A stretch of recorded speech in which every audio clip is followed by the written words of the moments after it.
20 வருஷத்துக்கு முன்னாடி எங்கள் அப்பா வந்து அமைத்த குழாயில் தான் நான் வந்து பண்ணுறதா இருந்தேன் இந்த வேலையை. 20 வருஷத்துக்கு முன்னாடி பண்ணியிருக்கிறதுனால உங்களுக்கு வந்து துரு பிடிச்சிருந்துச்சு, எளிதாக கட் ஆகிருச்சு. புது பைப்பு போடுறத விட ரிப்பேர் பண்ணி போடுறது வந்து ரொம்பவே கஷ்டமாக இருந்துச்சு. இந்த ப்ராசஸை எப்படி 0 to 100% எப்படி செய்கிறது அப்படிங்கிற மாதிரியான கேள்விகள் எனக்கு நிறையா இருந்துச்சு.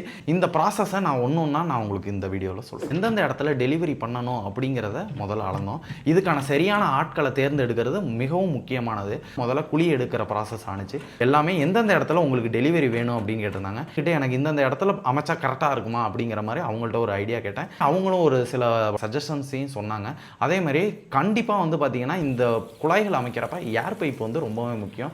காற்று வந்து ஏற்கனவே அந்த குழாய்களில் இருக்கிறதுனால நம்ம ஹை ப்ரெஷரில் நம்ம வாட்டரை வந்து கொடுக்குறப்ப பார்த்தீங்கன்னா இந்த பைப்பு வந்து வெடிக்கிறதுக்கான வாய்ப்புகள் அதிகமாக இருக்குது. எனக்கு சூப்பராக வந்து இந்த ப்ராஜெக்டை பண்ணி கொடுத்தாங்க. அவங்க ஃபுல் செக்அப் பண்ணிவிட்டு என்கிட்ட ஹேண்ட் ஓவர் பண்ணிட்டு போனாங்க. எனக்கு ரொம்ப யூஸ்ஃபுல்லாக இருந்துச்சு.